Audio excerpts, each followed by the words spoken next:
国人同胞，变动的年代，也是机会的年代。台湾的经济表现，世界有目共睹。我们在全球供应链的关键地位，既不可能被撼动，更不可能被取代。在马太安息堰塞湖灾前后，成千上万穿着雨鞋，拿起铲子，不远千里驰去救援，只为让花莲受灾乡亲早日恢复正常生活的铲子超人。这场自发性的全民运动，在世界上绝无仅有，也将让全世界的人记得，台湾那一个小小多山的国家，是何等的有爱心，是何等的伟大！台湾加油！中华民国加油！中华民国台湾加油！你好，欢迎收看《新闻面对面》，我是谢仲。来，一开始为你介绍今天要请到的特别来宾，左边第一位，民进党副秘书长何博文。大家好，大家好。资深媒体人陈通豪，要对自己的律师好一点。资深媒体人姚慧珍，大家好。右边为你邀请到台北市议员游淑慧，国庆年假快乐。资深媒体人邵逸夫。大家好，我越来越尊重律师。财经济专家徐清华，吴哥好，大家好，大家真的要对律师好一点啊。OK， 为什么我都是先付钱的？所以那是一般正常状态，好不好 ？OK， 好不好？好，那当然一开始还是要祝中华民国生日快乐。今天是双十国庆，那当然你也看到，那赖清德总统呢，在国庆文告里面也接触了非常多，包括6大关键啦，包括对所有的年轻人，包括未来有很多的一些对家族里面来讲免税的一些事情，还有我们的护国神山群，所有相关一些事情。好，那当然在这里头不免俗的，大概还是有人会去算什么台湾几次，中华民国几次，然后中华民国台湾几次。可是重点是在于对所有中华民国，对所有台湾，对所有我们在这块土地上的人来讲的话，那未来的发展到底会是怎么样？那除了这个以外，因为大家既然会讲到护国神山群，你会讲到辉达吗？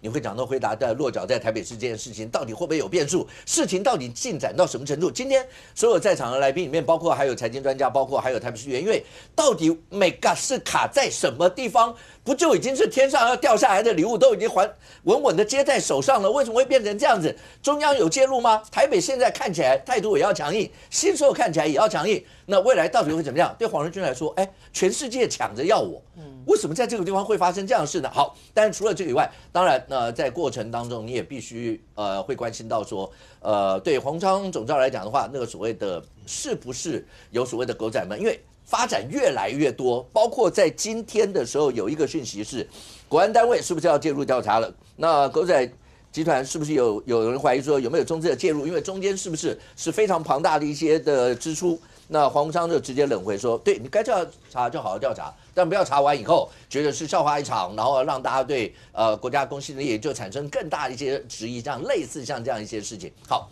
这所有的为什么会到了今天这个地步，是一路上从当初黄仁勋被跟拍，然后不起诉里面大家爬出来了很多，然后接下来再一路烧到现在。伯恩到了昨天，当然《劲报》就去把像林传媒啊这些曾经或《民报》曾经有过一些独家报道是什么，他爬出来说，这些是不是都是整个跟黄山有关系的狗仔集团？这个到现在没有办法验证。可是如果你把那些名单列出来，是很吓人，3大秘书长、4大院长，然后还有我们的警政首长，这个是让大家觉得说，怎么会？如果真的有人做这样一些事情，那还得了？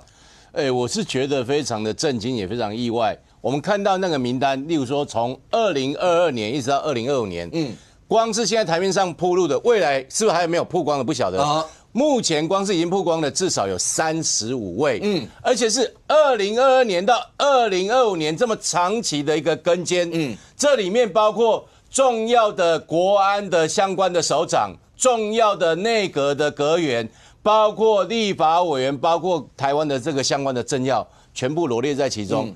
其中包括像这个潘孟安秘书长，他过去还没有公职的时候就被跟了。他是2023年8月就开始被跟，2023年8月被跟到现在，然后跟到他什么在一个海鲜餐厅外面吸加热烟。但是我要告诉大家是，这些人的行踪到底谁会有兴趣？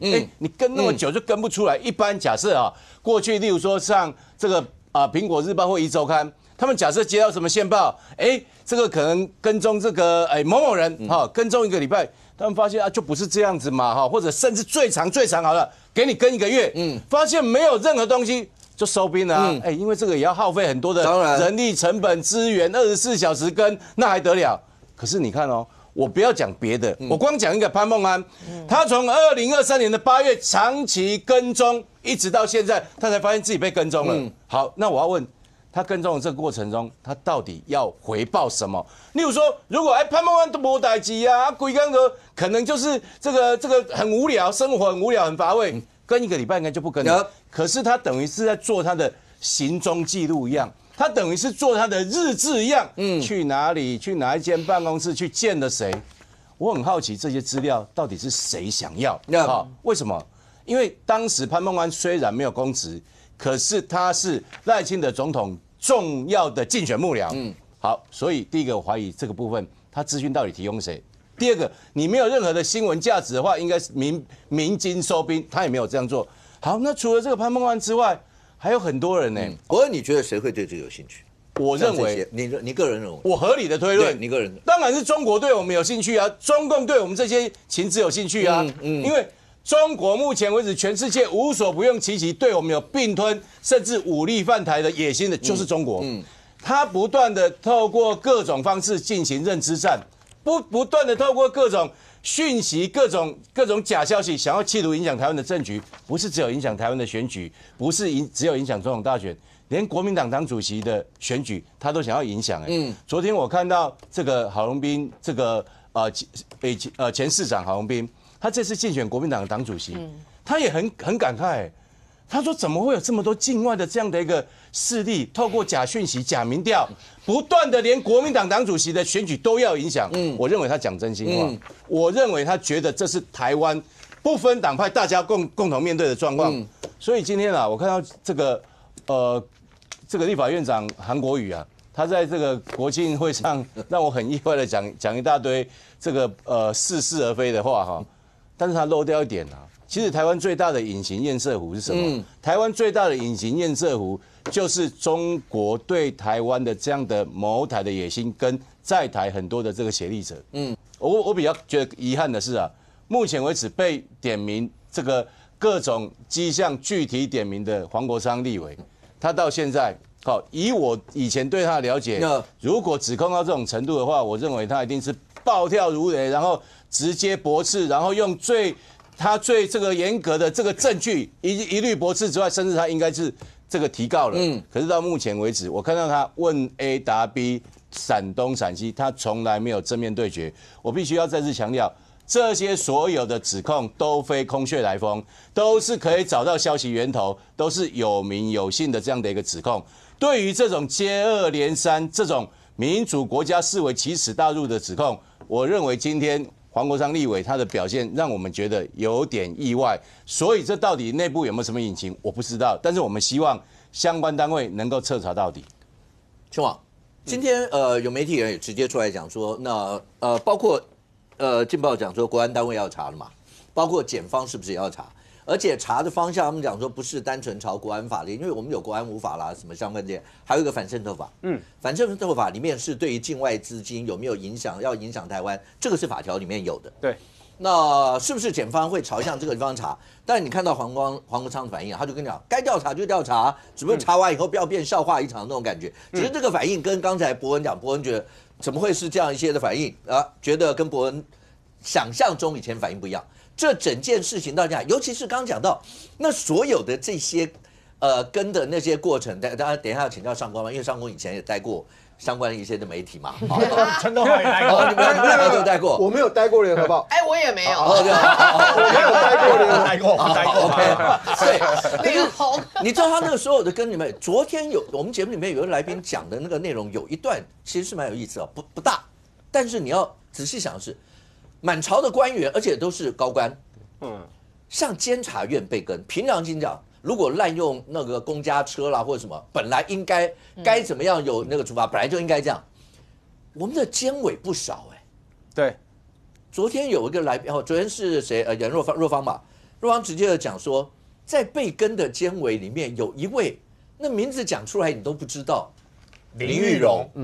请问一下，有我没有任何不敬的意思，但是真的吗？因为有一些是政治人物，大家很熟的做了监委，但是黄国昌跟他很熟。对，他是林玉荣是时代力量创党的元老。对，我的意思是说，除非你告诉我，你所有的监委，你怀疑他们用车都有一些什么，我全部监委都跟，那看起来不是。但是跟的那几个监委里头有一个是他大家都不太清楚，那为什么要？那是杨若芳讲说，你把这些被跟的委员里面去爬梳立琼，包括从苏立琼开始几位一直到林玉荣，因为他们都跟调查政治献金案，或是相关的那个时候的一些案子有关。金华城。好，你如果用这个角度讲，你就会细思极恐。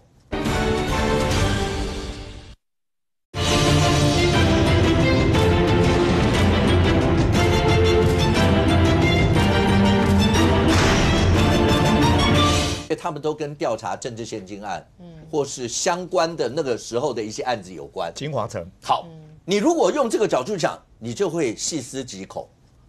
这怎么会是这样？我就讲，除非你监委全部跟嘛，你怀疑他们都滥用车子，这好，那真的资金庞大，人力庞大。但是，所以这些他到底回头到一件事，到底要干什么？到底要干什么？当然就是跟他想要建立起来的他自己心中的正媒共和复合体的一个想象有关嘛。我是不好意思用正媒帝国这样的想象啦，因为整件事情呢，你会发现对他来讲，好像关键的转折是发生在2019跟2020那一年啦。那为什么我要从这边开始讲啊？因为这个要细说从头，其实很多事情要厘清。所以在我开始讲之前，我要先快速的讲一件事情，就是一个正常的媒体啦，就算有狗仔要去跟啦，至少有2件事情是确定的啦。第一个是他确定会先有消息来源。你知道对方可能涉及到什么弊案，你知道对方可能有什么问题，所以我才去做跟的这件事情嘛。第二个，就算报道要出来之前，我一定会找当事人来做平衡嘛，给他个讲话的机会嘛。所以你看，过去周刊在爆料的时候呢，好，即便是当事人，我知道这个当事人闹出了什么事情被我抓到了，但是我还是会去问他，你有什么看法，你有什么意见？然后呢，你要讲不讲都随便，反正你要讲我就帮你登上去，你不讲的话，那我就告诉大家说我已经问过你了，但是你不回应嘛。就媒体会做这一端然后你再去看跟黄国昌有关的多数的爆料，那个萧一所写出来的新闻内容里面，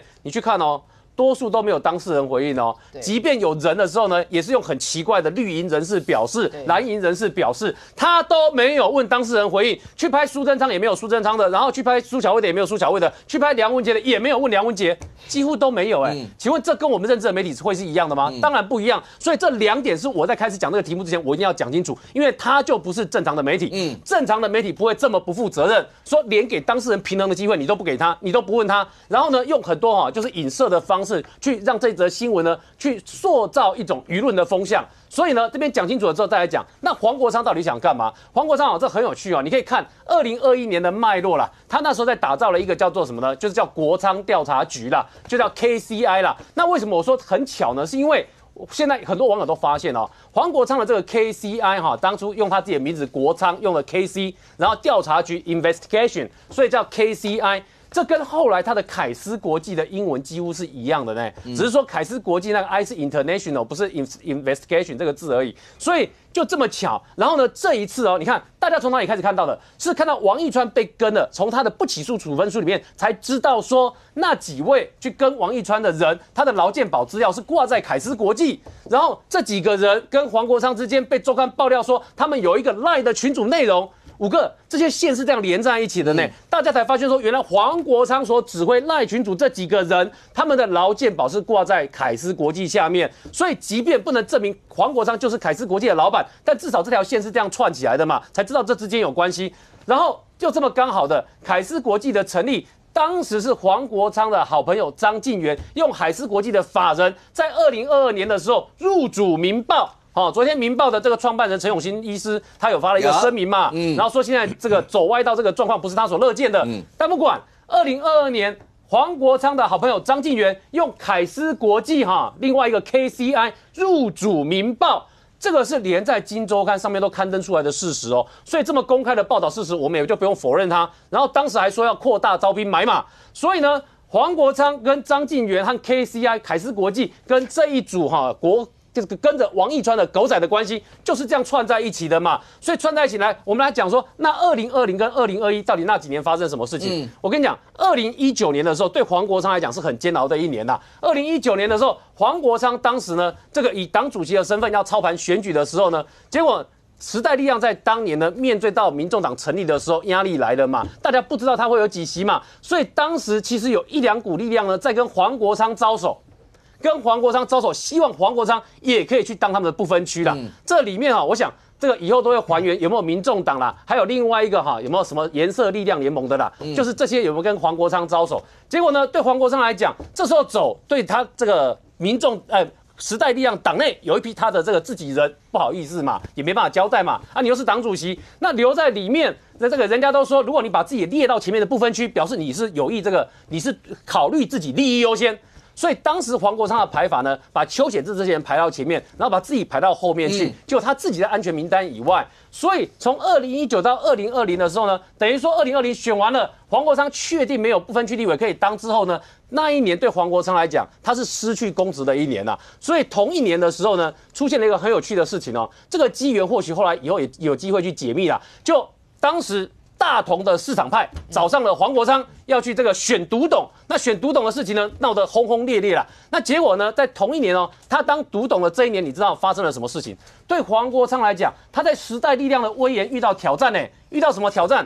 时代力量要选选举对策委员的时候呢，竟然有人不按照他意见投票，那个人叫做曾文学。所以呢，在当时曾文学闹出不按照黄国昌意见投票的时候呢，就爆发出来了这个录音档的内容。那这录音档内容写什么呢？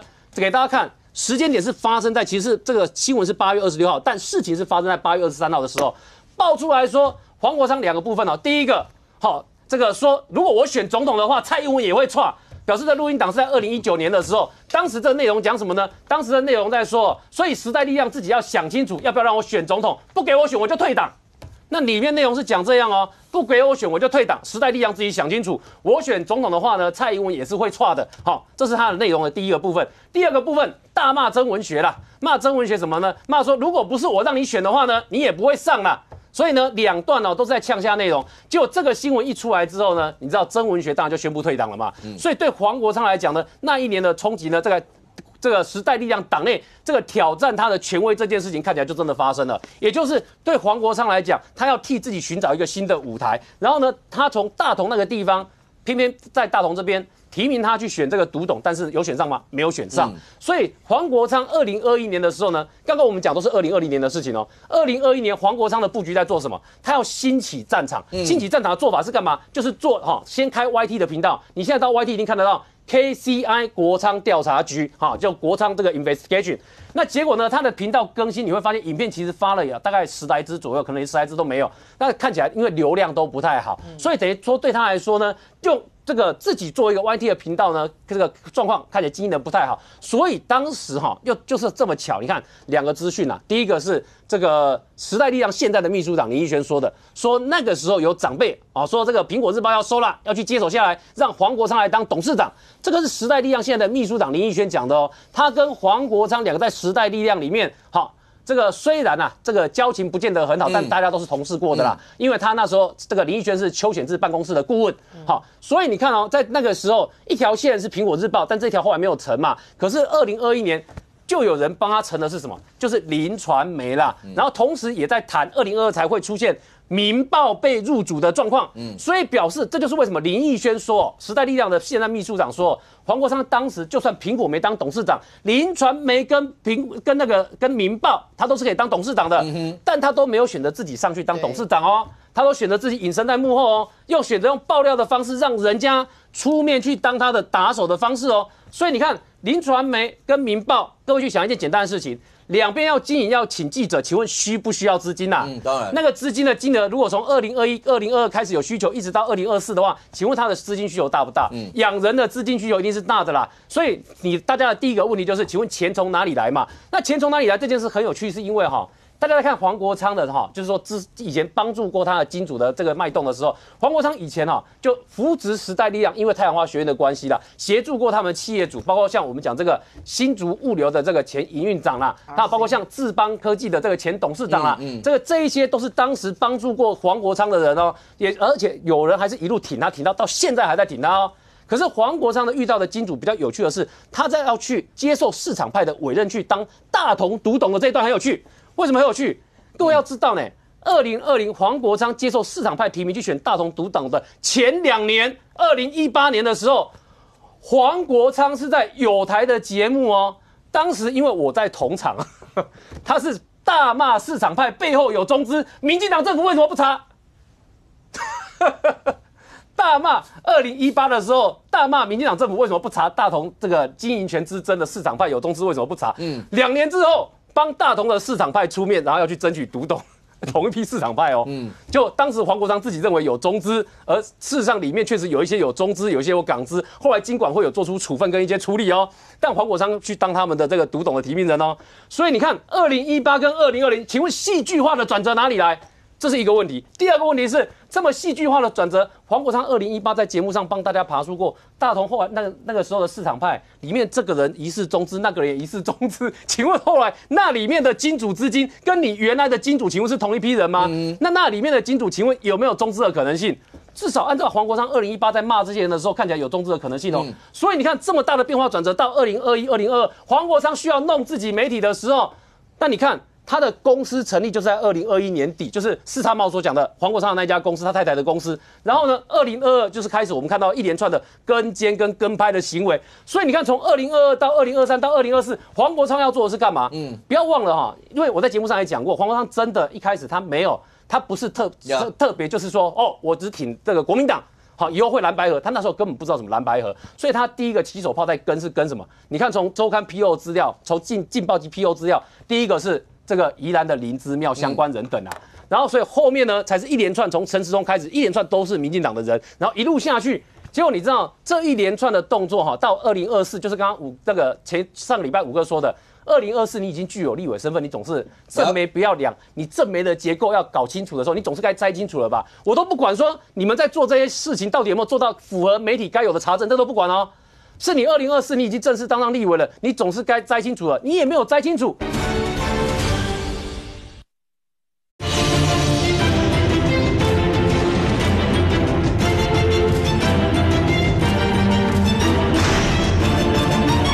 我都不管说你们在做这些事情到底有没有做到符合媒体该有的查证，这都不管哦。是你2024你已经正式当上立委了，你总是该摘清楚了，你也没有摘清楚。结果呢，你看他一路下来还是在做哈。虽然黄国昌说这些都不是他干的，说都是这个吹哨者，这个公益揭弊保护这个吹哨者保护协会。好，讲完整是因为我实在看不到他怎么保护吹哨者啦，只看到他一直想做揭弊的这一端啦，但是揭的看起来也没有揭出来什么东西，至少我不知道他为什么要去跟那个公明星啦。所以这一大段，你看黄国昌在做的事情，连续几年一直做这种，看起来是先把锁定好了之后呢，不知道你的这个做了什么事情，但我先跟再说。这个行为是要做什么？这个行为哈，我们用两个简单的这个结论来形容。第一个，他看起来表示比较像是一个，我就是要跟，反正人这辈子总有出包的一天。这就好像呢，有些命理师呢都会看到人的时候呢，好看到你就会说你今年犯小人。反正不管你会不会犯小人，你今年总有犯小人的机会。所以我开头讲你这句话呢，今年总有对的一天。所以呢，这比较像是呢，我就决定要跟。那跟下去的结果呢？反正你总有犯错的一天。等你犯错的时候，这个牌看我什么时候拿出来打，拿出来用，闯红灯都没关系，可以笑你就好了。然后第二个，这件事情对他来讲，为什么你知道周刊报的内容谈到价格这件事情？价格这件事情之所以离谱，表示不管是不是黄国昌自己卖的，表示有人拿出来卖。所以王宏威的助理张凯维才会有说。好，因为这个案子让他一个月多赚5万块。五哥，你知道一个月多赚5万块是什么概念？一个月多赚5万块，3-7分账，拿3的这一边一个月5万块，表示整个的金额是一个月要16万多。一个月16万多，按照它里面揭露说，一个案子是2万到4万。16万多表示至少一个月要有4个案子哦，一年下来要有48个案子，3年下来要有144个案子。请问一下，3年144个案子，请问你要跟多少人？你要派多少组人出去跟？光是一年要48个案子，请问要多少人出去跟？像这个义夫哥在旁边啊，前面是慧珍啊，大家去想想看，就是你光是要查这些事情，人手需要多少？你要跟这么多事情查这么多事情呢？那个这么庞大的布局啦，你就问一件事啦，就是因为我们现在是从后端的金流去回推它前面的案子有多庞大。那昨天劲爆，这个周刊啊，昨天是周刊所揭露这些内容里面，我算了一下人数，他跟的人数至少40个人以上啦，要跟40个人以上。要有这么庞大的这个数量，请问要有多少人力物力在上面？而这些人力物力，我就很好奇一件事，这是当初我们讲的，这个黄国昌原始的那些支持他的金主啦，不管是这个那物流公司的前营运长啦，还是不管是智邦科技的这个前董事长啦，这些是他们支持的那些资金，后能够做到这么庞大的架构吗？恐怕对大家来讲，这都是一个非常大的疑问啊。OK， 那这些就要上工。哎呦，来，你带过吗？刚才讲到跟这么多人，跟这么长时间，所有这些人力物力，所有这些我要介绍上工的时候，那如果要是你工作非常辛苦不想工作的人，那就不要听上工讲话了，好不好？因为你的名字叫对，一听到就要上工，好不好？这是网络上面。你如果有个开字，你会变开工。我一直在想说他那个，因为现在在网络上有很多人讲说，我本来很喜欢他，但是最近工作很累，一听到他我又要开工了，就要上工。叫上义夫就不会有。对，叫上义夫也是啊，他是上亿的。对啊。那时候大家在讲金钱，谁得会有相对剥夺感。就后来发现他的名字超好用的，什么案子都会跟他扯上关系。上义夫，好，来上工，今天要上工了，好不好？现在看起来这么庞大的这些，你自己待过相关的一些媒体吗？这样子弄下来，到底要多少人力物力全部这样？现在国安单位包括往下查的时候，大家的重点都会摆在这样的资金到底是怎么样能够负担得起。而最近你会看到出现的很多料，好吧，人多一定是这样嘛。人多到最后，尤其离开的人，或是中间过程有不愉快的人，或什么，你看到很多有人形容叫反水大联盟。现在很多东西的出来，好一个，当初跟提供资料给王宏威那个地方的侯立安，包括王宏威的律师，然后某种程度他也有出来讲一些东西，包括连那时候是镜周刊他们那里面不是也有人讲说没关系，黄国昌你们有人在我们这儿，那也不知道到底有几个是谁。但是很多这样的一些料都往这边出来了。第一个就是说，里面黄国昌里面组的狗仔团队呢，那里面过去就有《镜周刊》的嘛，摄影啊等等。那你只能说黄国昌你倒霉嘛。劲爆的总编辑以前是《一周刊》的总编辑啊，对不对？那你说《镜周刊》的那个洪不让什么，他们都待过《一周刊》嘛。那里面的人基本上上上下下大概都认识的嘛。那都认识的过程里面，你就知道啊，认识的过程里面，只要有人不满愿意讲话，那就很好采访啊。那甚至于手机都可以给你看对话所以难怪最近会有一堆的截图。那手机都可以给你看对话。对啊，不然怎么来的？那个模拟那个示意图对话示意图，基本上还是保护当事人，所以用示意，用示意图嘛。那当然，你说多少人力多少，其实看案子不同嘛。那我跟陈东豪曾经出去跟过一次人嘛。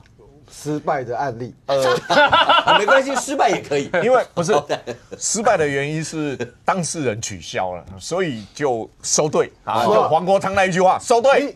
你站得那么高，像一个电线杆一样站在天桥上面，谁看不到？然后你还一直喊上工了。你看呢？我是负责天桥嘛，好。那我旁边就有一个摄影，跟我。两个啊，他也负责一个地方，一个摄影，一个4个，然后门口还有一个在伪装等公车，后门还有一组，好等公车，你看那个，然后还有一组是谁这么重要？需要搞到你们的幸运大师。好，然后后门还有一组是当消费者进到酒店里面，10个不止，还不止，那我要当消费者这个还不止还有谁？因为还有负责骑摩托车的，因为万一车子跟掉了，摩托车可以去追，然后摩托车再回报说现在我们在哪里。对。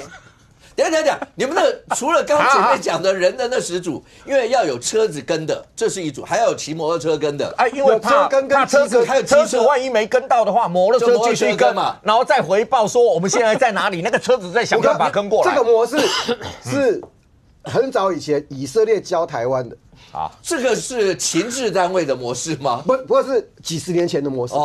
你这样有14个人呢？真的就这么多人啊！但是跟了半天没东西，不是。我们要跟的人没出现，取消了。有一说他换地方，好吧，换地方。当年他是非常有名的心灵大师。对啊，我们就撤了。所以你说规模，如果你看你跟的人跟地方啦，有些地方是相对单纯啦。那最简单的一件事，你总一台车，一个人要开车，当然一个人要拍照，最起码2个人一组吧。2个人一组吧，那你说我们在一周刊为什么比较便宜？你知道吗？因为车是自己买的，好，就公司买的，器材是公司买的，一次买嘛，然后跟的人是发薪资嘛，他不像说他们要去租赁车子，可能一租1个月，或是当天租那个价码就不一样，因为我们摊掉了嘛，成本它固定成本它是可以摊掉的嘛，所以你说照他们这样子算的话，你一次出去，你没有2个人，你如果扣除薪水，光你租车一天要租多少钱？如果你跟9天，比如说王一川9天，你租一天车子3、4千块，94、32就3万多就没了。3万多就没了。那再讲一个笑话，我们当初买的车子是2000cc 的。跟人呢，有时候会跟不上，后面另行采购3000cc，总是跟得上嘛。当然，那样是一辆跑车，为了要跟一个很会开快车的女明星然后发现2000cc 跟不上，然后报公司又另外去采购3000cc 的，所以你说那个规模，像他这种以车跟人，为什么龚明鑫的司机又发现有人跟？因为他跟张景生是同一个司机，就那个警觉性，对，跟那你说我们周刊或是什么调查局，基本上不会搂到会被发现2次了，基本上不会发现2次。所以你说以他那种规模，他的成本绝对会比报社的成本高，当然，因为他是一次，报社是一次买车把你成本摊掉嘛。器材是一次买，成本帮你摊掉，他这个一定高。可是尚公，你看好，你刚刚讲，你就拿你们刚刚讲，一次10几个人有车一定是因为有人有爆料说这个人一定，然后有什么，要不然花这么多，我们去一定有目的性，一定有目的性嘛。就是说我们今天去那边是为了要做什么题目，它是确定性。OK， 那像这样子呢？就所有刚讲说，如果要是真的有人去跟了，譬如我们刚讲几大秘书长、几大院长，所有那监察院的这出，就是那个漫天撒网的，一定有他的目的性。但我到现在没有办法理解他的目的性到底要干嘛。没有，这个我讲，不是我先补一下你刚刚讲到，例如说去跟，对不对？如果一周刊他说跟到这一期独家，他大卖，当然广告大卖，一定是自己收啊，对啊。可是他给别人嘛，对啊。我们跟的时候还有一件事，你的故事是什么？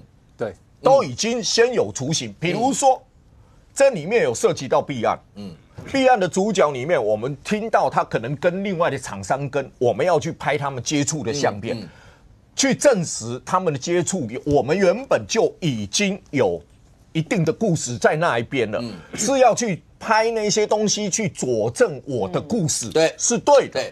但是你看黄国昌那一个，是我拍了看能追到什么。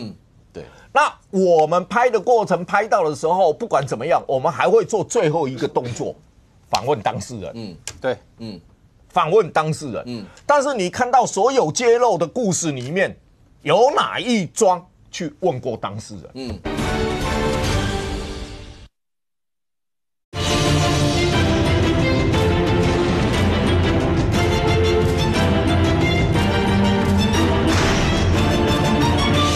访问当事人，对，访问当事人，但是你看到所有揭露的故事里面，有哪一桩去问过当事人？没有，都没有。你拍到警政署长带着资料去见卓荣泰，那你一般我们拍到，我们一定会去问这个署长到底为什么要见卓荣泰？为了是什么事呢？因为是就职之前，对，为了什么事去我们一定会问嘛。然后拍到陈时中，一定问，这几个女的是怎么哪里来的？嗯哪里来的？哪里来的人？这个因为这个餐厅基本上是正常营业的餐厅，是啊。那主人是谁？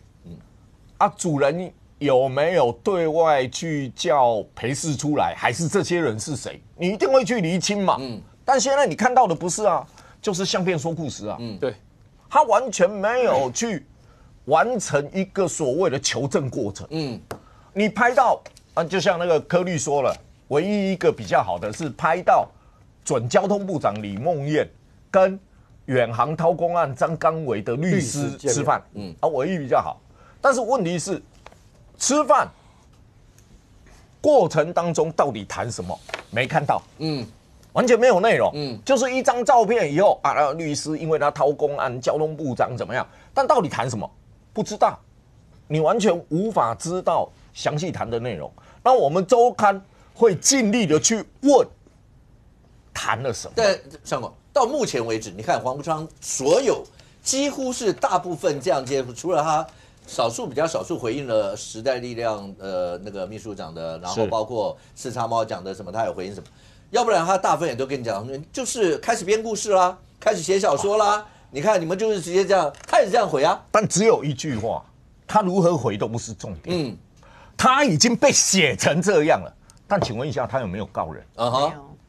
有没有告任何一个人？讲四叉猫非法肉收未成年小孩，这多严重的指控？有告吗？没有。实力出来说他怎么样？有告吗？他永远说你在编故事。镜周刊劲爆写成这样，他有告任何一个人吗？权衡时间，然后采取适当作为。我不会啦，因为最白的一句话，他那个模拟的那个对话上面的 title 是写什么？黄国昌工作小组里面的一些对话。那模拟示意图，他既然公开讲黄国昌工作小组，对，那黄国昌心知肚明有没有那个对话嘛？怎么告？怎么告？谢信恩不认识吗？然后你看王宏威、张凯，王宏威当初一出来写那一个谢信恩跟张凯威卖相片，你注意看王宏威的声明，他上面写的是我跟助理再三确认，他没有在吹哨者，他跟黄国昌没有直接间接关系，但是周刊写的是谢信恩跟张凯维去卖相片呢，73抽成呢，整篇声明没有厘清张凯维跟谢信恩，反而谁厘清了？柯律师昨天在那边讲话，在秘密基地在秘密基地，他到的时候看到一个长头发、皮肤很白的女子，先跟张凯维谈，然后张凯维跟他说：“你的事等一下，我先跟他谈。”然后柯律师证实，他是亲眼看到谢信恩跟张凯维在他们所谓的秘密基地谈事情的人呢。但是你看王宏威的那个答复，人家是说你们两个人73比在卖那个相片，他跟你说他跟吹哨者无关，他跟黄国昌无关，但是他没有解释他的助理跟谢信恩有没有关？对啊，可是这几天一路往下，来慧珍，你也看到了，刚刚讲到，之所以这样，是因为有很多的资料出来，包括连截图啦，包括所有那一定是因为有人看不下去或什么这些。可是对黄国昌自己来讲的话，刚讲到《民报》的创办人，陈永新医师，他发的那几点声明，尤其是最后那一段，就是现在的黄国昌，跟他当初认识的黄国昌，沈富雄沈大佬。也好像也有这样一些的感慨，对。可是对黄昌来讲的话，他到现在跟你讲，要对付民进党跟腐败什么什么集团的这些，绝对不会停止。然后你们就是在用所有国家气这个力量，就全部都是要针对他这些。他现在还是只能这样回应呢？对。他现在其实就是《镜报》有一篇文，《镜周刊》啦有一篇评论。上面就是写人间失格黄国昌，那意思是什么？当然就用那个电影的，那意思就是说，有人就是已经非常的堕落。那黄国昌里面有讲到一个关键点，就是这个人是没有中心思想，这个人只有他自己要得到最大利益，怎么样？修正一下，他有中心思想，就是以自己个人政治对为中心思想，个人至上。所以这就是为什么他可以，就是民进党协助他，让他选上了立委之后，他又跟民进党翻脸。这就是为什么他可以跟时代力量走过草创期。可是因为刚刚提到了不让他去选总统之后，然后又不仅是跟时代力量翻脸，甚至在最后一个关键时刻是帮那个黄珊珊站台。导致后来他们时代力量很多的小鸡啊，就是那个议员哦，因为这样掉了很多票，然后拿自己的房子去抵押来选举的，到后来没选上。那他后来这个创下一个记录，什么记录？离开了时代力量退党，变成是民众党的不分区，好像不到1天的时间，听说只有几个小时。那现在变成民众党之后，你刚刚讲到的那一些什么KC 啊、谢信恩啊、林传媒啊、民报。我个人觉得最有趣的一件事情是，非常多当柯文哲被办的时候，很多的独家是民报跟林传媒出来的，包括这个陈佩琪去看房子，包括陈佩琪什么连看3间，什么下了1.2亿，什么一大堆的，包括陈佩琪被搜索的时候有去到什么银行，然后呢有拿到冷钱包，这些东西是谁会知道？有的是真，有的是假。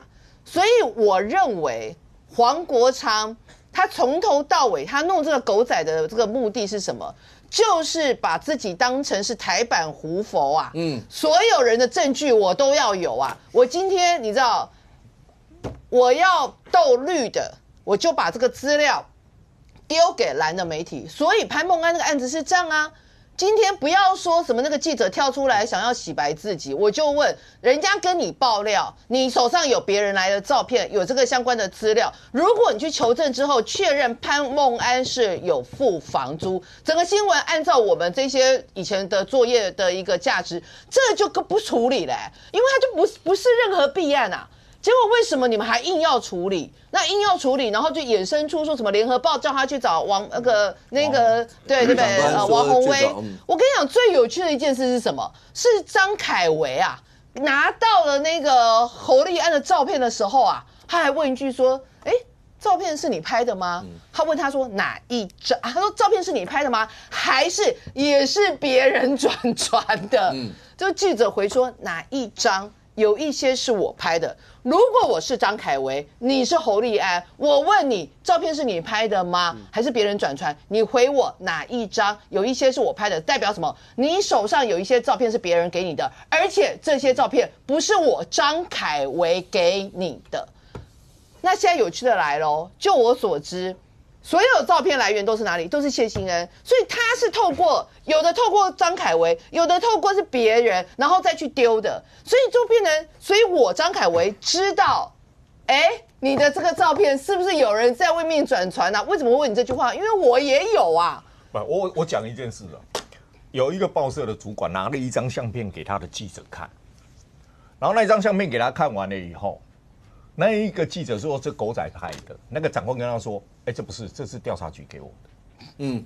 隔了几天以后，他另外的朋友拿了一张相片给他看，对，他说这是调查局的，因为是同一张相片。对啊，人家才跟他说不对，他说不是，这是谢欣恩他们 group 拍的。对啊，所以你说那个相片流出去。长官也有，朋友也有，然后来的消息就拿到的管道都是不同的。所以他那个相片其实有很多是已经有流出去的。所以我的意思是什么，你知道吗？他为什么要这样做，你知道吗？他让你搞不清楚谁是消息来源。可是这代表什么意思？所有跟他配合的这些人，你明明就是打手，你明明就是拿人家的爆料资料，你明明就是拿人家喂养的照片。然后你明明知道潘孟安是有付钱的，结果你还去执行这个东西，这个就叫打手。那现在不是只有这个记者是打手，谢欣恩是什么？他除了是打手之外，还是主谋。我现在要问的一件事情是，到底谁会知道？因为你看那一个判决书上面资料，谢欣恩是跟张凯维问他说，那他是什么时候住在那边的？他说我的消息来源说5月，这很有趣哦。那代表什么？爆料的那个人，把潘孟安去住在那个地方的那个人，是5月知道潘孟安去住那里的。但是潘孟安是什么时候签那个约的？据说是3月。好，有几个人在2023年5月的时候就会知道潘孟安人已经在台北租房子了？没有几个。所以代表什么？你旁边有内鬼嘛？我跟你讲，现在我个人认为，你们现在讲的这些东西哦，都是你说什么几千万啊，怎么几组人啊，多少诈骗？你讲的是执行面。一个新闻要产出，有消息，有人公消息，有人去执行，执行之后调查了这些资料之后，有人要出报道。所以你看。有的是变成给民代出，对不对？那个就是给民代出。有的是透过记者，透过林传媒记者，透过民报记者，透过联合报记者，透过搞不好也有镜周刊记者。为什么？因为黄国昌是这样，我手上有所有人的资料，我要打击绿的，我就丢给蓝的；我要打击白的，我就丢给绿的啊。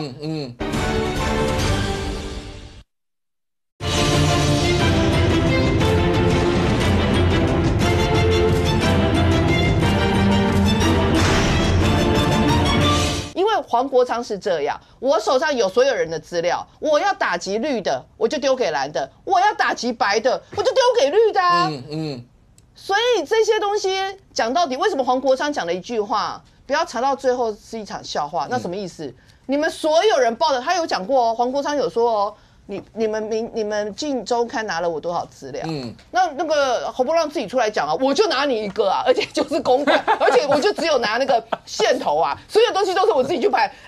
所以侯伯让戴总啊，他说对啊，你就给我一个线头啊，后面东西全部都是我们，这就是一般正常媒体做的。可是很多的媒体是怎样？我拿到个消息资料，我就报了，真假不知道。然后但是目的达到了。这一种人哦，都有个特色，什么特色？你平常没有经营那一条线，但是你突然之间出了一个东西。侯立安其实据说他跑交通是非常优秀记者，为什么在这件事情上踩了一个坑？我认为他某一种程度他是有点搞不清楚中间的那个。但所谓你自己听完所有这些，你上次在节目讲过，你也被坑过，你自己听这些感受。可是好，当然了。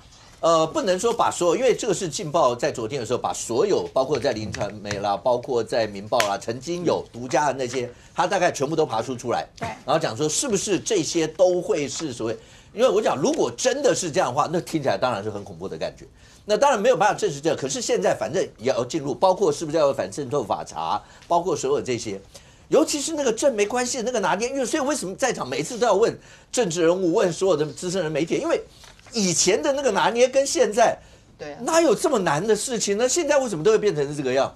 对，其实我觉得这件事情在民众的心里面哈，就是你觉得监控是对还是错？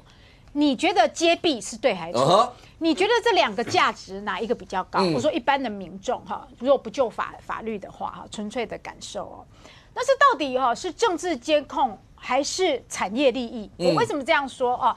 因为现在有一些媒体都推论说，哦，这可能也是他，这可能也是他，这可能也是他，但是以一概全这件事的推论是站不住脚的啊！你不能说所有林传媒好像他们自己的同事都完全没有自主采访能力、自主调查能力，全部都是黄国昌提供的啊。那我自己的案例，我后来侧面去打听哈，并不是那一家周刊的狗仔拍的，而是别人拍好以后卖给他的啊。那我们过去也有其他资深议员告诉我们说，你有没有怀疑过是谁？有，我知道是谁啊。你知道？对，知道。我们过去也有资深议员曾经跟我讲过，他也是被拍桃色的事件，狗仔还拿来跟他要钱，回卖给当事人。要么你给我20万，要么我卖给周刊，所以这叫产业利益啊。狗仔自己养狗仔所以自己的粮食自己找，未必就是大家刚刚说哇，黄国昌要花多少钱，全部都是黄国昌，因为狗仔文化已经有这几年，因为周刊很大量的都收刊嘛，只剩下一些少部分，所以很多过去很多的狗仔，他们现在变得有一点自由业了那可能拍到什么东西就选择性的去卖，也有这种状况因为像我刚刚说，我们就有议员被开价嘛。那我自己最近的这一些什么爆料的，我之前也有被兜售过但是我是一个公务员出身，我比较胆小，我就先去问了这个相关人士说法律问题。好，那后来我是觉得跟我爆料，如果你自己不出来，我就不采用哈，所以我就没有买哈。所以这些都是跟黄国昌有关吗？我是不太同意，我是打一个问号。我不认为黄国昌的人会来选择卖给我啦哈，这是一个。那再来哦，我前一阵子看到一个新闻是2023年的新闻哈，它的标题是百官行述什么什么，对，好，其实就可能跟这个有一点相关嘛啊。那《雍正王朝》这部电视剧里面有讲这个故事，一个退休的官员，他只是闲来无事，把百官的黑资料都记下来。对，结果后来那一份东西变成自用送礼2相宜，就很多要争夺太子，尤其是太子大皇子跟因为二皇子是太子，然后包括八王爷，所有就是那一部大家九王夺嫡的时候都要有这一部。对对，因为为什么他要取得这些东西啊？取得这些东西就是你进可以威胁你的对手嘛，哈，然后或者是攻击你的对手吧，然后次可以自保，自保，我觉得有时候自保也很重要，尤其在政治圈很可怕的啊。那2023年那时候发生过一件事情，就是当时的黄国昌可能跟馆长吧，我忘了，发动这个凯道的什么公平正义大游行啊，那所以民进党当然就攻击他，骂得很凶啊，人格抹黑啊等等的啊。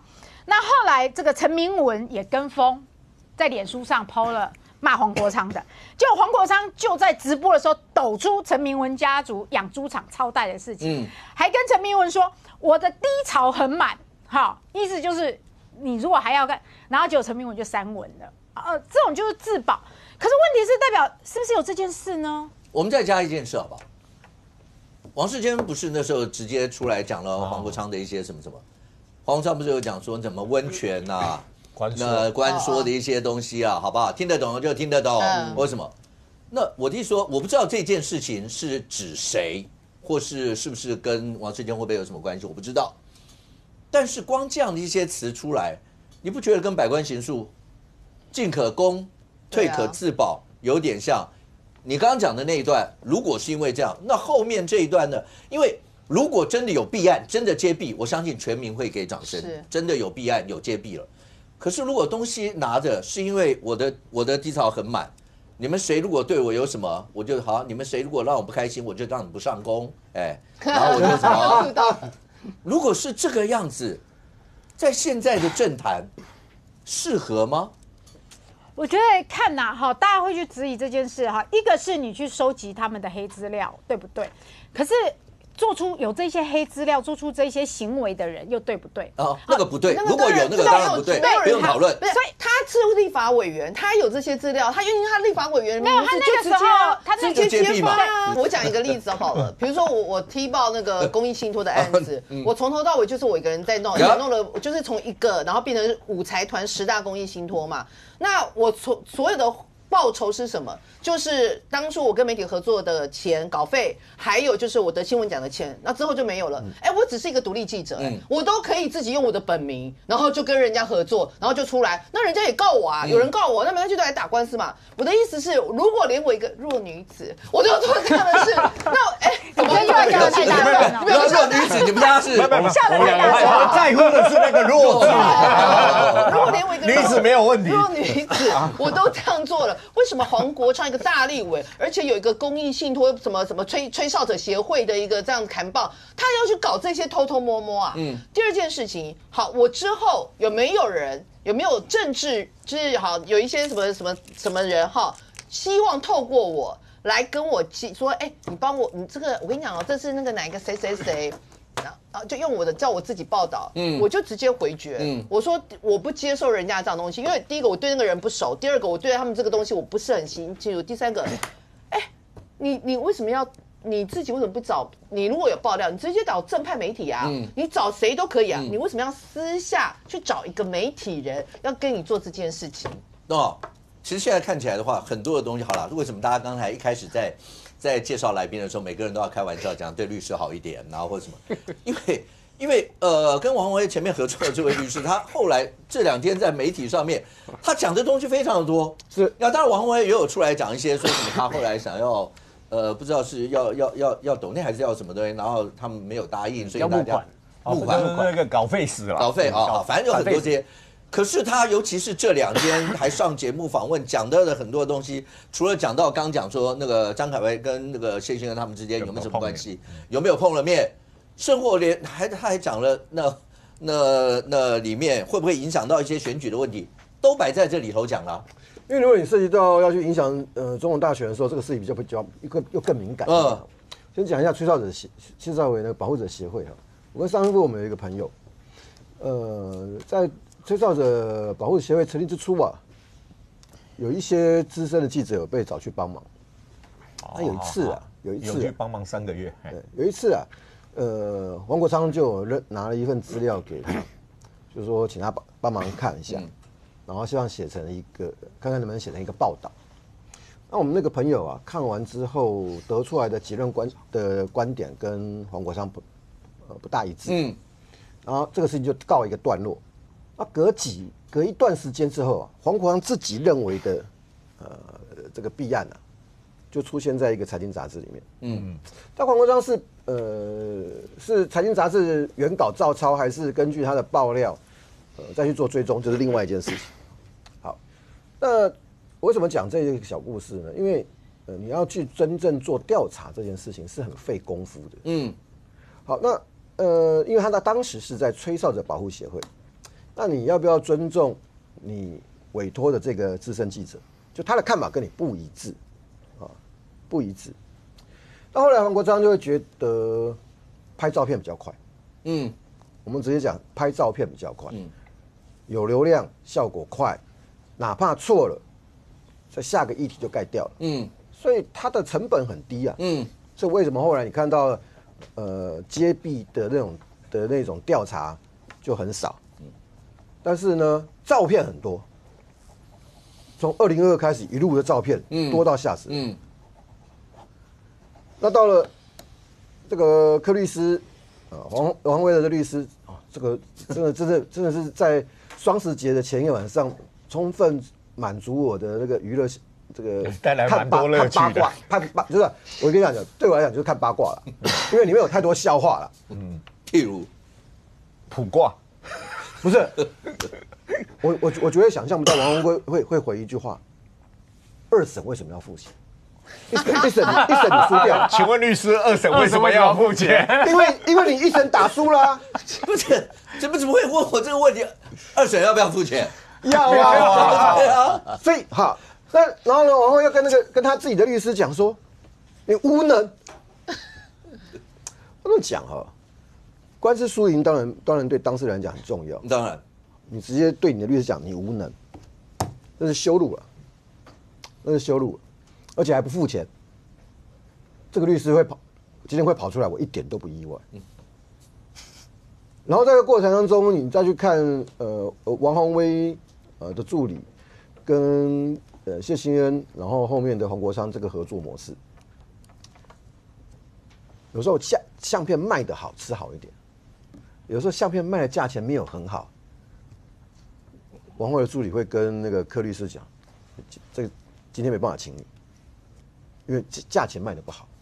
好，那这时候问题来了哈，因为你这种跟拍会侵犯隐私权，侵犯隐私权又为了卖钱，法律上会有问题。法律上会有问题。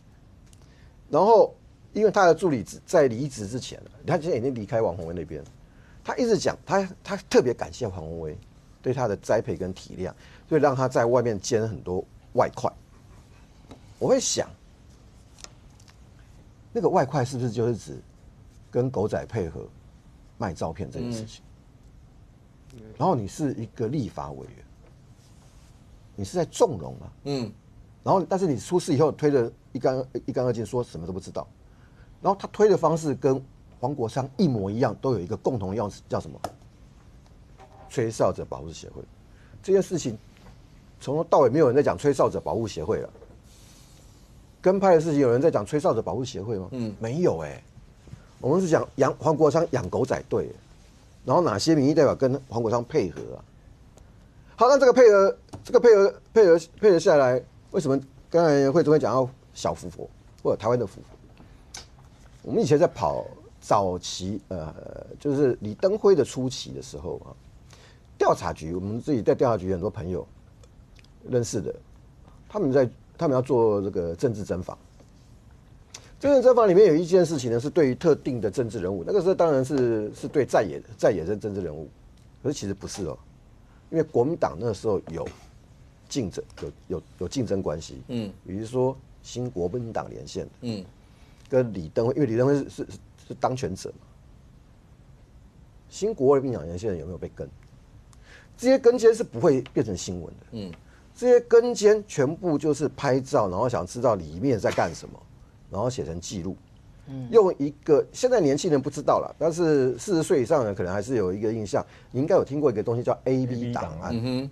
好，讲到 AB 档案，因为民进党执政以后对这一块有解禁比较多，所以30年会公布。解释一下 AB 档案，记者也有。对，陈东豪看过他自己的 AB 档案。我有看到我的名字，因为只有一份哦。我不想知道是谁写的报告，所以我没有去看。OK， 你没有去看。我的大学同学里面也都有人，有1-2个人都有档案。你知道那是一个很考验人性的事情。我要去知道是谁写我吗？能写我的人不会是我不认识的人，在人性上那是很扭曲的。万一是我不错的人，我怎么办？所以我选择是我不想知道。那黄国昌做的这件事情是什么？定一个目标，然后就跟监5天9天时间，价值在哪里？你跟什么人碰面？前提是刚才苏会长一说，你没办法说他是黄国昌啊，他现在就跟你讲，是到底我跟他们有什么关系？所以这个事情一直说，所以这时候检察官介入调查对我们俩好处，不管最后的结果是起诉或不起诉，对我来讲，起诉不起诉不重要，因为这样起诉那个罪名不一定很重。我想知道的是，对这些跟下来的东西，他这种个人隐私的东西，他也许没有新闻价值，可是他是不是可以长期累积成叫国昌调查局的 AB 档案？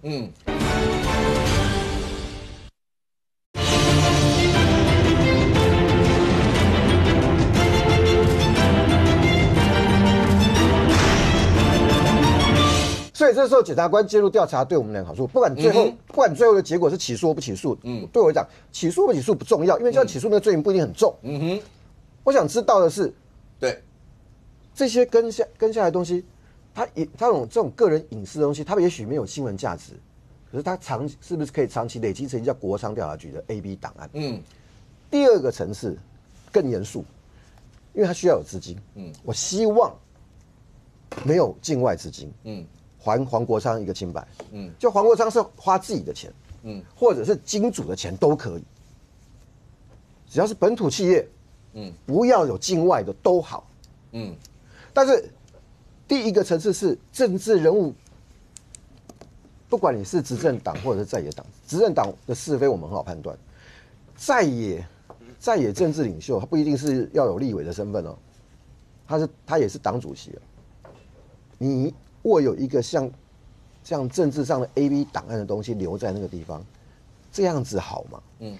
我觉得我补充一个东西，就是那个王宏威之前有一个办公室主任好像被查是共谍，对不对？所以我觉得，如果说你的办公室主任有一个是共谍，另外一个又专门在被重点是，但这样有点串起来的话，有点恐怖，这样想起来就有点可怕。对啊。但我希望不要，希望所有的东西不要跟境外有关系。会不会这个东西就是说共谍拿去储存共谍的档案，然后同时又把这个资料再进行这边相关的一个铺路跟那个攻击？我就觉得，因为调查局当年搞 AB 档案，比如说，因为博文你现在是政治人物，用举你做例子，博文这个去了一个这个社团，比如说福人社啊，这种社团听起来没有问题，他们邀他去吃饭、演讲。当年调查局为什么要做 AB 档案？我要知道你跟谁接触，跟你接触的人就会被打个星星。政治现金会不会给你？这种资料日积月累下来，何伯文如果有一天要选举的时候，我完全可以掌握你的人脉经脉。他没有要当新闻，这叫什么？这叫情报。OK， 你只要把历史，刚才是淑慧口中说那个百官行诉的这件事，你如果把历史只要拉到那最后那个百官行诉怎么解决的？烧掉。雍正那时候还是四爷，叫年羹尧他们去到江夏去，虽然出了一些事，杀了一堆人，百官行书拿到以后，雍正那时候是四爷，想了很久，直接一把火烧掉。对，一把火烧掉，他也没跟康熙讲，他也没说，他就一把火烧掉。那个时候，在那个年代，离现在几百年以前，就会觉得这玩意儿留了以后，对整个政坛、对整个官场会是多严重的事。我不知道现在在台湾会不会出现现代版的百官行书，现在会不会有人要进行这些？这所有东西都值得大家深思的一件事情。好，那这件事情以外，对整个台湾的发展，今天包括赖总统在国庆文告里面也讲到我们的 AI 群山，然后包括我们的护国群山，我们跟国外之间所有的，这时候我相信赖总统在讲的时候，脑子里一定也想到辉达，一定也想要辉达这件事情。辉达，来，淑慧，台北市议员，这不是板凳钉钉的觉得他就是应该在台北市的T10、T18，现在到底发生了什么事？而且现在讲说，因为新兴病嘛。然后媒体那时候讲说，你那时候就讲说新兴病是个好时机，要不要趁这个时机赶快？看起来现在已经变成是等着你新兴病到了今年年底，你们整个要换的时候，我就不答应你转换主体。可是万一真的大家毛起来要打官司呢？各位，我先提醒你一件事，这件事如果要是不是用这样谈的，打官司的第一件事一定不是官司单纯本体，一定是假处分。对。拖时间，对，肯定先用假处分。你想象嘛，台北政府如果要是用这样的方式不给你的话，新售肯定怎么干？我先假处分，把这整个状况定在这，大家来打，大家来谈。那你如果是远在国外，没事来吃个夜市的辉达黄仁勋，你们不干呢？那我到底为什么要跟你们拉货这些？哎，这个对台湾多重要，诸位。所以我昨天已经急到跟另外一个议员在讨论说，我们来比照基隆模式，解约、强制接管，不要给辉达。你跟我要打官司，我们再慢慢扯比跳。我们先让辉达落脚再说啊。基隆那个停车场就是这样嘛，解约、接管，然后我同步招标现在他还在跟 Net 打官司嘛，但是人家已经营运了嘛，已经开张了嘛然后另外一个议员就说：“哎，不能这样，不能那么粗暴啦，这样黄仁勋也不敢来对。但我觉得为了留下黄仁勋这个我们只能用尽120分的力量。我6月的时候总咨询，我就跟蒋万安说，我觉得新售的态度让我觉得非常的不妙是，所以你要小心西瓜砸了，那到时候你就很难看。为什么？因为辉达跟这个新售在签订 MOU 的时候，先辉达宣布落脚4北科，蒋万安才宣布，蒋万安没有抢先哦。好了，那我们之后去跟新售说，哎，你可以让我知道你们 MOU 签什么吗？新售跟他讲说商业机密不告诉你，哎，我是地主，哎，你怎么跟？因为黄仁勋讲了一句话，黄仁勋在5月讲了一句话嘛。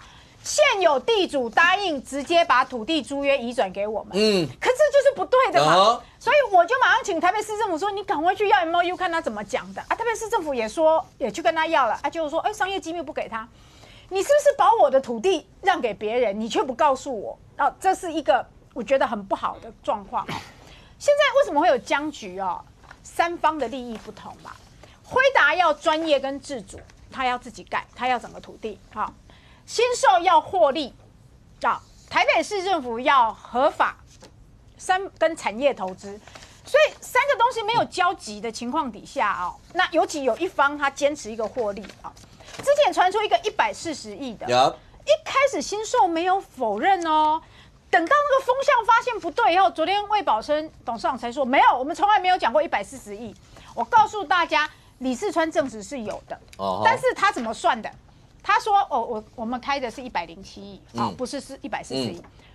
因为他加上台北市政府，他缴的4期权利金跟4年的土地租金都要还给他。好，这样33亿，再加107亿，所以是140亿你不能说我没有开140亿的价格，我开的是107亿。好，那也没关系，他都否认我没有开这个价格，我没有开那个价格，我就说那你就直接讲你的分手价到底是多少。”不要经过台北市政府，直接送到议会。我们现在在开议，我们审过了以后，市府就好做事了，节省时间嘛。那你到现在又说，不好意思，我也不能对外讲我的分手价。他就是想要跟台北市政府或跟辉达在中间取得他最大的利益。很多人都说啊，他是上市公司啊，他一定要保障股东的权益，没有错，所以这是他死守。那台北市政府呢？蒋万安呢？重点，因为这牵扯到不是单纯商业利益或者台湾在 AI 产业在未来有怎么样，已经牵扯到跟政治上一定有关系了嘛。蒋万安在这一趴如果要是没有守住，对他影响有多大？现在已经是赖总统讲话，中央讲话，然后高雄说要抢，对不起，五都都要抢。嘉义也说要抢，现在全台湾都想抢。台北市12行政区也在抢。对，你们12行政区也在抢。来内湖，然后另外那个说来松山哈，所以现在新售态度就很重要，台北市的政府态度也很重要哦。那昨天有一个新的这个我咨询的蒋万安，我提醒他新兴病这件事情会是一个转机哦。大家之前都没有想到这件事，因为新兴病之后，虽然它还叫做星光人寿，但是它是。台新才是存续公司，星光是消灭公司，然后台新再去改名自己叫星光人寿，我怀疑他就是为了这些 BOT 契约啊。这就像有一个人把我杀了，他在改名叫游淑慧，他还是不是游淑慧嘛？哈，身份证字号都不一样嘛？哈，举例好，所以为什么这么恐怖？例子快快消灭嘛，我就想到消灭两个字。好了，那新兴病这件事情构不构成终止契约的理由？要解约。我告诉你，如果合约没有签的话，就有的扯皮了啊，因为他说其实我们还在啊，我们是跟人家合并而已啊，名字也都一样。有没有？可是我告诉大家，偏偏契约很明确的规定了啊，契约的第9章里面提到终止契约的相关事由，其中可归责乙方就是可归责新售的乙方哈，里面有一条就是如果新售经相关法令申请重整、解散或合并而消灭者，好，够清楚了吧？跟新兴并购一样了吧？我们就可以终止契约。魏宝生说：“你这样，你如果动用这一条，你就不是合意解约，没有就没有要跟你合意解约了啊。这个叫做终止契约。合意解约是好了，我们两个都那个，那你缴的我退还给你嘛，对，终止契约就没有了，是你自己违约咯，所以现在市府的2个武器，第一个合意解约，好好谈，开一个我们可以接受的价钱，第二个终止契约，我不跟你谈了，因为你当时新兴病之前，它里面有提到必须要经过甲方的事前书面同意重整或合并，我们事前就不同意了，所以你今天2个武器，合意解约跟终止契约是台北市政府如果要硬起来的话那合意解约合理的金额到底是多少？我跟大家讲32亿多是怎么算出来的？他的权利金2块基地加起来是44亿，可是他分6期给，到现在才缴到第4期，所以到现在为止也其实缴了29亿而已。那他4年的土地租金加起来是2.7亿，所以加起来是32亿。你把我的土地拿去，而且是低价得标，然后你4年不开发，我最后还要把权利金还给你，可以，因为你不开发，还要把租金给你，还要加计利息给你。够意思了吧？可是如果你还要说不好意思我这个本来鸡生蛋，蛋生鸡有长远的利益，你要把50年的利益都算给我但是我要告诉你，你连一只鸡都还没开始养，你凭什么去算鸡生蛋，蛋生鸡这样一直算下去，然后最后算出一个100多亿？台北市政府跟台北市民不接受。可是如果现在所谓讲说这合约摆在这个地方这样，那我就这样问好了啦，那为什么会闹到什么还要经济部，然后辉达还问经济部盘点一下有没有台湾还有哪些地，然后中央还要出来直接包括赖总统出来喊话。那台湾未来这个 AI 产业是非常重要的重镇那这个赖总统今天也在国庆演说特别讲到未来我们要所谓的 AI 的新10大建设，所以辉达设在台湾这是多重要的事情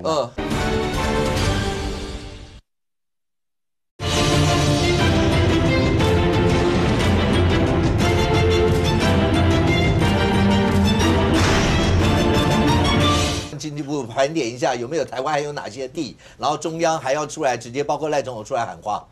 那台湾未来这个 AI 产业是非常重要的重镇那这个赖总统今天也在国庆演说特别讲到未来我们要所谓的 AI 的新10大建设，所以辉达设在台湾，这是多重要的事情啊！所以我真的很希望，就是说不管如何，这个台北市一定也要尽全力，中央当然全力配合。我跟大家讲，其实这个案子在7月初的时候，那时候其实台北市政府有希望这个相关的部会是不是可以协助，因为它有一个法条叫做区段征收土地标售及这个地上物的这个设定的这个办法它这个。其实这个台北市政府自己就可以做一个决定，做一个修正。可是他觉得不放心，他来请示这个中央。中央当时7月16号接到这个讯息之后，立刻就成立这个专案，跟他们说这个东西你们可以来处理。然后呢，如果你们觉得不方便处理的话，你们立刻这个只要你们通过之后报中央，中央也立刻核准。OK， 好，那从7月16号一直到9月30号。台北市才把这个相关的这个修正案回函到中央。9月30号中央一接到你知道这个跨几个部会？跨内政部、跨工程会、跨财政部这3个部会，他9月30号送到中央这个单位7天的时间内，立刻所有的部会全部协调完成，然后目前行政院已经通过核备。所以就中央的部分法规面没有什么任何的问题，这个中央也全力配合。另外，中央针对这个部分也讲，如果说真的这块土地假设 T17、T18 真的有问题的话，假设真的没办法，国产署现在也提出5块地点提供来选择啊。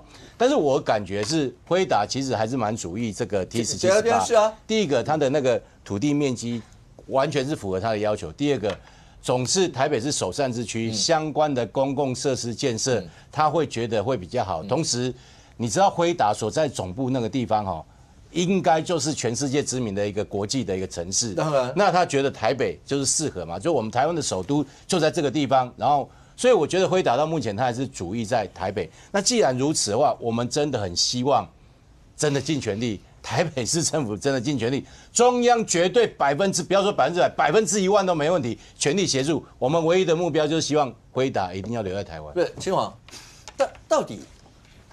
到底中间，这几天大家一直在讲，有好几个方案啊，这几个方案其实都可以什么这些的。尤其前2天，你看，当媒体上面，我记得是《工商时报》吧，登了一篇出来，然后就直接讲说，人家都直接出了法律意见书，都跟你说可以。那台北这2天，你有没有觉得台北市政府好像态度也更强硬了？包括蒋万安讲话也强硬了，李四川出来也变这样，因为被你们大家在媒体讲成这个样子，还得了？就算最后落脚在这中间，经过这风风雨雨也不得了啊！那甚或大家更担心讲，如果真的不是在台北，他一定对蒋万安的政治的选战连任什么一定有一样，蒋万安打死都一定要让他这个样啊！不要说 T17、18，就算换了个什么 T12，然后什么松南营区，然后就算换，大家都会讲为什么会换，怎么会搞成是这个样？对，这个如果不是的话，对蒋万安来讲可能会有政治上的踩踏作用。什么叫政治上踩踏作用？我跟你讲，这个政治上踩踏作用是这样：就蒋万安如果他这个地方没有成的话，你去想一件事情啊，就这个不是只有民进党籍的县市长要争取啦，国民党侯友宜要不要争取？新北的侯友一定会争取嘛？对，所以我的意思就是说，你看，一定是不分党籍啦，只要是县市首长都希望把辉达给取到家里来嘛。所以呢，那个会变成一种政治上超商上的踩踏的作用会发生嘛。所以对蒋万安来讲，他一定会变成一个政治风暴嘛。而且踩你的第一个一定都是你的那个跟你党籍同等的县市长嘛。那所以你看，侯友宜在旁边是第一个啊。侯友宜不是一直讲说林口那个地方赶快来吗？所以你看，踩蒋万安的一定是第一个同党籍的县市长，然后这是要先讲的。但这个政治上踩踏的作用呢，对于台北市市民的影响是什么？是会觉得本来讲好的，为什么一个市长连这个东西都留不下来？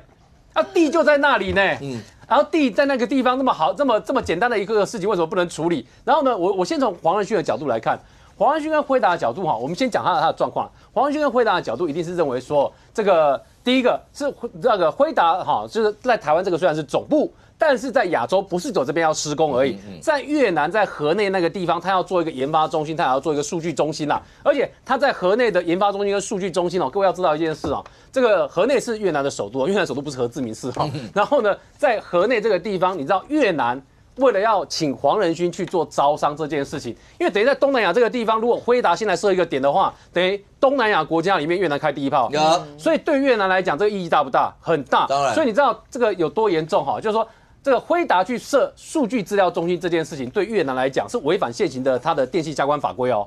越南为了这个违反数据法跟电信法这件事情，为了黄仁勋的辉达去设点，特别去修改他的电信法规跟数据法规，就是为了让黄仁勋去。所以等于说，这边如果法令有问题，因为知道辉达是未来这个是未来10年 AI 世界非常重要的关键角色，所以拼了命，即便改法令，也要把黄仁勋请过去。然后呢，黄仁勋去的场合各位可以上网查黄仁勋去那一天在越南是冠盖云集的。然后呢，这个当地的报道都有报道了。所以说，第一个对黄仁勋来讲，点不是只有在台湾需要，所以呢，他有一批帮他做施工跟做设计的人，辉达的总部都要长一样的风格，这是黄仁勋自己的要求。那他自己有自己的坚持的，因为黄仁勋对自己的产品跟他对一些商场上的坚持，你可以知道他就是那种chicken game里面呢，跟你对撞到最后一个才倒下来的那种人呐。所以这是黄仁勋真正的性格啦。所以黄仁勋在这里面我们说他的要求啦，就是谁都不要盖，我也不要你新售帮我盖，我也不要你台北市政府帮我盖，这个地方就是由那个辉达、NVIDIA 自己的人来盖，自己的来设计，这是他第一个要求啦。那第二个呢，他这个点，他会对 T17、T18呢这个地方点呢，它有一个特色啦，就是它的供应链呢，这个在台厂的供应链。到这里来跟他开会，相对于其他县市来讲，速度是快的啦。所以呢，以类似的距离来说，你看桃园为什么也站出来争取？对，侯友宜之后还有个桃园张善政跟蒋万安都同党期所以你看，果然踩自己的，这踩蒋万安最优先的都是跟他同党的。所以这就是为什么在台北这一块，这个对辉达来讲，他一定要 T17、T18这一块，再加上。就是以黄仁勋看到的角度来说 ，T17、T18跟其他几块各县市提供的这个几个点来讲，它前面还多了一条河在前面，那个景色它的特殊性对他来讲，这个件是加分的啦。所以这就是为什么你怎么看对黄仁勋来说，那法令要解决是你们的事情啊。那我都已经跟这个新售谈到说，我愿意他移转给我，我愿意出钱哦。黄仁勋不会在乎刚刚那个淑慧所讲的那个是。以台北市市民跟台北市政府角度会在乎啦，就是40亿跟140亿的差别啦。对黄仁勋来讲，今年花了那么多钱去并购那么多公司去入股了，他怎么会在乎那140亿的差别？他不在乎啦。所以黄仁勋呢，他认为说，我都已经答应说新售呢，你就递上这个转移给我，然后我付钱。租金该怎么付，你们要转换什么付款的方式，我也都 OK。所以他觉得再怎么样，这个以正常的商业来讲，这个就应该要给我用了吧。然后现在看起来是你们台北市市政府卡住啊，因为你们卡住认为这有图利的问题，所以你不准新售把这个地直接转让给我啊。所以呢，这卡住当然是你们台湾的政府，不管是地方政府、中央政府，你们要自己想办法解决嘛。所以呢，这就是为什么你看这个辉达的态度呢，虽然后面是请经济部处理，但是。我认为其他要的还是 T17、T18这一块，所以呢，现在是看台湾自己这要怎么解套所以这是辉达的部分。所以呢，在新售跟台北市政府来讲，好，这两边卡的问题就更有趣了。新售这边呢，卡住的是什么呢？他如果这个地方无条件解约的话，就想一件简单的事情。再怎么样他现在即便跟台新合并了，后面都有股东要交代的，就是你无条件解约的话，你都会有背信的问题，所以你也不可能做的是无条件解约。然后对台北市市政府来讲，如果这个地方4年没什么开发，然后呢地给你了之后，然后后面转移出去了，然后要再付一笔40亿的话，或是像那个假设 NVIDIA 就拿了140亿给这个新售，好，各位想会发生什么事？那台北市政府当初递给新售4年不用开发，然后就拿到140亿的话。有比这个更直接示范什么叫增值版、快速增值版、直升机版的炒房吗？就这块土地放4年的时间，直接多了140亿就出去了。所以呢，这就是为什么在这件事情三方看起来在不同的点上面卡住的原因嘛。台北市政府如果准了，就变成说坐实了就地炒房，而且呢，事实上柯文哲时代就便宜的给出去的土地，然后让它快速的增值4年而已就变140亿。但是对于新售来讲，如果我顺了你们的意的话，就像你们讲，你们要解约就解约，然后呢，金额多少还不确定的话，大家都知道即便要一个金额，你也要客观的估价，你才有办法去对你的股东去做交代。OK， 所以一不小心又是背信的问题，所以这也是为什么三方看起来卡在那个地方啦。最后讲一个简单的结论就是现在虽然经济部拿了几块地出来啦，但是我觉得大家到最后呢，其实还是会想办法替 T17、T18 做解套。虽然我不是这个知道这个土地法令的专家，他要用什么方式解套，但显然的新售辉达要 T17、T18 这块土地，我觉得经济部或者说接触到的官员应该都有感受到那个态度了。慧珍是对一般老百姓听了一定都听不懂的事。干我家困难，怎么会是这样的一些的结果？其实刚才青黄举那个越南的那个例子，大家都听过就好了。你说像以前在中国大陆的时候，为了要让台商去，反正不管你要什么我都给你，那就算没有什么我都帮你给生出来给你。那越南他当然要争取，一定是这样。我相信全世界要争取回答都是这种态度，所以老百姓听到现在这个议题，对很多老百姓都会觉得。这是怎么冒出来的？是不是我们就等着那个辉达来就好了、啊？我跟你讲，这个议题怎么冒出来的？就是他们弄出来的，好不好？就是民众党搞出来的。结果你现在怎么为了法办柯文怎么失去了？你来狗！你不要这样啊！柯文哲在开庭的时候还直接骂那些检察官讲，就是因为你们这些人办这样，搞得辉达都不敢来。如果你从头到尾就是比照，就是当时给许胜崇的条件，然后来要求新秀的话，根本不会有新秀来承接。人家许胜雄花了80几亿，为什么你为了新秀量身定做，什么生医这个那个限制也拿掉了 ，business plan 也不用了啦，甚至把这个同样差不多面积，你人家拿80几亿，你只给40几亿，从头到尾就是个弊案，一个弊案搞到现在，你还有这个脸唾面自干。我们现在台湾就像什么中了乐透一样，哇塞，这一辈子苦难了这么久，终于有机会中乐透啊！哥哥，现在眼看没有办法兑现，然后时间快过期了，这太荒谬了吧！我跟你讲，蒋万安政府，如果你真的让这个辉达这次金鸡跑掉了之后，我跟你政治生涯也 GG 了。而且人家辉达现在也知道哦，你新秀就克谁嘛？人家新秀不断的讲说，哎呀，只有我才是辉达的真爱。所以人家新秀也知道你在克谁。今天有一个画面，我不知道是不是 AI， 因为现在 AI 太多了。黄仁勋在高雄跟一个阿多嘎讲中文说高雄，但是他高雄发的音不标准，就高雄 No.1， 意思是什么？你不要我，你这边给我拿翘。人家陈其迈，我去年专访陈其迈已经说我没有放弃，而且陈其迈只有讲一件事，他说我们什么都。这个都没有输人家，唯一输台北是什么？就是国际航班不够。他说，事实上如果说对，就是机场国际航班不够，就是说如果你这样子，人家辉达从国外或世界各国来，我们高雄不方便，那意思是什么？你交通部给我认真一点，给我把我的，其实是有这个含义在，你知道吗？那我是觉得哈，我们光从新秀这个问题，140亿那个根本是盘子价。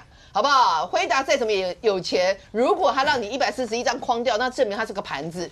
怎么他竟然说什么？我们也不是乱算的，我们是呢地上权50年。那如果我盖了之后每年有多少收益？所以这个房租的收益乘以50年，所以就出现140亿啊。第一个，你要把房子先盖出来，你才能收租。你基本上是空地，他空地就没有。然后第二件事情，人家找你去的时候，你原本说我要租这个地方，我要租店面。我要租这个店面，我可能要开那个餐厅现在发现，你店面给我租了3年多你也没有按照你当时跟我承诺的，你要开间餐厅你坑了呀，然后现在有别人可能想要来租这个地方我是原屋主，我说不好意思那不然你都一直没有动你这样子，那不然这样啦，人家有人要来不然我们就解除合约嘛，我顶多赔你一点什么嘛，那这样就告出来。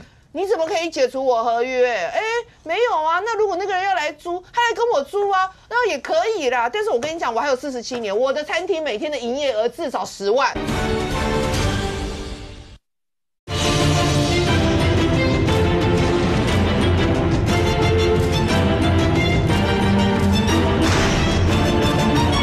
那这样就告出来。你怎么可以解除我合约？没有啊。那如果那个人要来租，他来跟我租那也可以啦。但是我跟你讲，我还有47年，我的餐厅每天的营业额至少10万所以你要把我10万营业额再乘以我未来，有人这样算的吗？这不是图利，怎么是图利？所以我觉得，当然不可以让新秀这样搞。我是支持刚刚那个淑慧讲的，你就是用新兴病这件事情，就是法律上走法律嘛。但是这有个问题。Too late 可能给修吧，维护你知道不？所以呢，这只能讲到这个，我也是台北市民我要跟大家再非常认真的忏悔一次，因为我当时支持柯文哲我们选错了，那个市长搞到现在，我我们这个你知道那个遗臭万年是不是？就是为了这个错误的市长做出了错误的政策，搞得全世界未来 AI 的核心 NVIDIA 要降落在我们台北市，个降不下来。刚刚大家都提到说，没有台北市民会接受新售拿着台北市的土地去炒地，什么事都不赚，放在那边空了，然后就赚100亿哦。为什么会出现这种状况？刚刚慧珍姐讲了一个很重要的投资计划书。大家可能不知道，16、17、18是连在一起的3块地，而且只差好像1个礼拜还是1、2个礼拜招标。T18要求要有投资计划书，16要有要求，就金人宝那一个对。然后17、18说免付投资计划书，这个有多重要？因为投资计划书里面就要清楚的告诉我们，你要怎么盖，你要怎么开发，你要什么时间做到哪里，这个叫投资计划书。因为17、18不用投资计划书，所以在这个5年，它有一个5年的新建期里面，它摆着都不动，你也没办法，因为它没有一个具体的投资计划书，它只有一个时间的 range， 那它可以5+2耶，那它现在就是时间还是我的啊，我最后随便给你盖一盖。你也没办法，因为没有投资计划书，所以我觉得啦，所有市政府的这个事情你只要破例最后都会有一些这种不好的下场。但是诸位好，因为今天毕竟是国庆，然后今天呢，对，包括总统的国庆文告所有里面讲的，你对于包括连韩院长，因为其实国庆的主人公是立法院长，好不好？所以每次观众你看，一定是立法院长当主席是这个样。那韩院长，因为马总统今天没有去，他们说不愿意背书。然后包括韩院长有特别讲，台湾要担心什么隐形烟色湖啊，那有很多一些无形的压力，这些。但是对民党，其实刚才博文讲说，这怎么会去讲一些似是而非的东西？你会怎么看今天？首先我看到这个陈水扁坐在那边而且还坐在这个黄国昌啊、韩国瑜他们前面不那个朱立伦前面，我心里在想，保外就医完了没他现在身体状况应该看起来很好这是插曲再来，我们来分析赖总统讲话跟韩国瑜的讲话赖总讲话当然他讲的是愿景是什么那随便他讲了，没有内容也没关系但他讲了一句话，我觉得很好笑。他说：“这个有台湾才有中华民国。”OK， 没有错啊。有这么浅显易懂，是需要你在国庆的谈话特别讲嘛？当然，因为台湾是领土啊，一个国家要有领土才能生存嘛。美国也有北美洲大陆才有美国啊，可是川普不会说让北美洲大陆再次伟大他会讲的是让美国再次伟大。所以赖清德刻意的去把地域领土的概念跟国家的概念去置换掉，然后把台湾拟国化，人家是拟人化，他是拟国化。OK， 你到底是中华民国总统还是台湾土地的总统？那台澎金马澎金满呢？台湾就只刺死台湾嘛，这个地名嘛。所以我觉得他民进党每一次都要利用国庆谈话的时候，譬如他这一次中华民国越讲越少，只讲2次又有人数了然后台湾讲了50几次，但我要告诉你，你台湾讲100次也没有用，因为今天就不是台湾国庆，今天就是中华民国国庆。来，我觉得今天是国庆日我觉得我们大家要团结凝聚所以我不会去，我觉得我就尊重这个蜀味议员的，而且蜀味议员坦白讲，他那时候在柯文哲案我是对他这个部分抗拒那么大的压力，我是钦佩的就是说抗拒国民党党内的压力针对。但是我在讲就是说，其实大家看到这个今天赖总统他到最后他讲了，他说台湾加油，中华民国加油，中华民国台湾加油。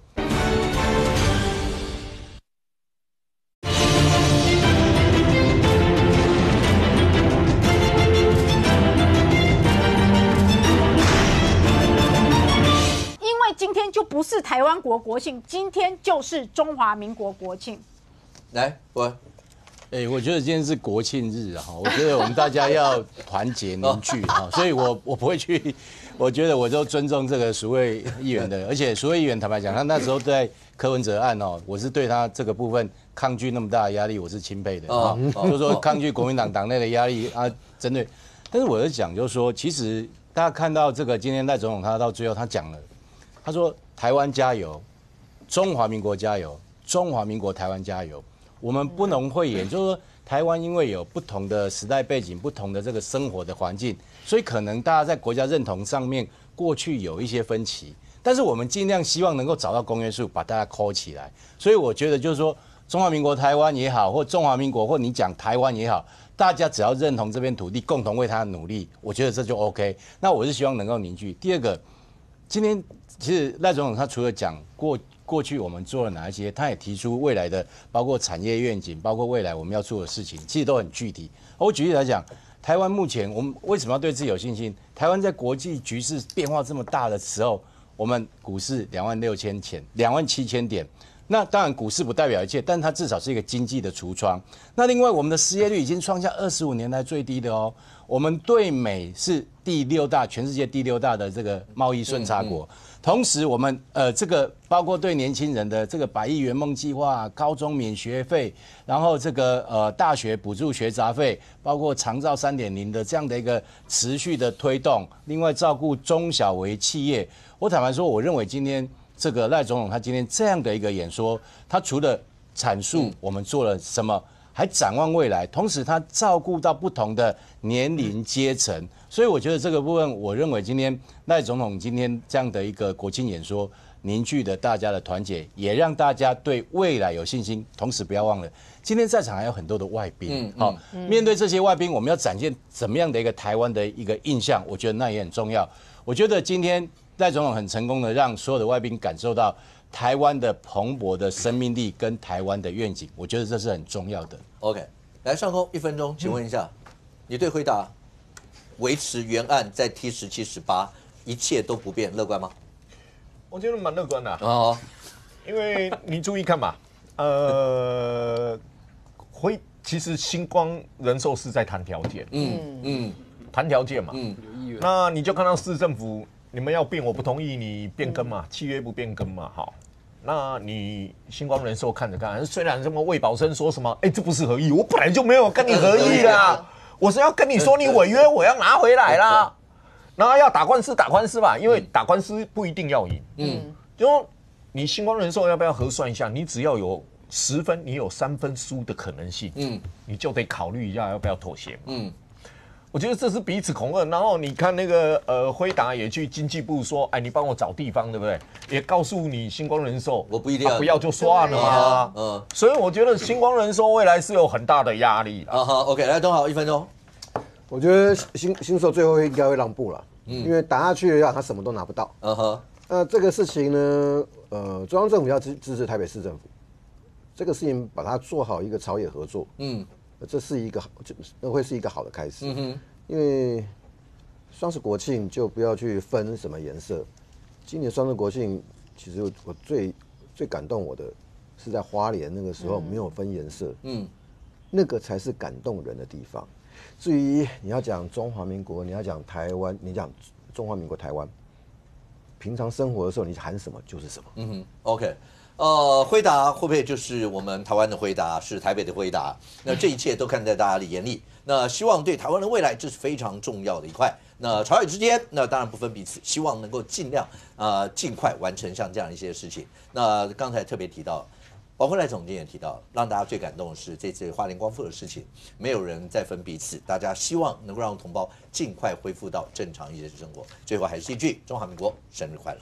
非常谢谢所有来宾，也非常谢谢观众你的收看，谢谢我们这边，我们下周见，拜拜。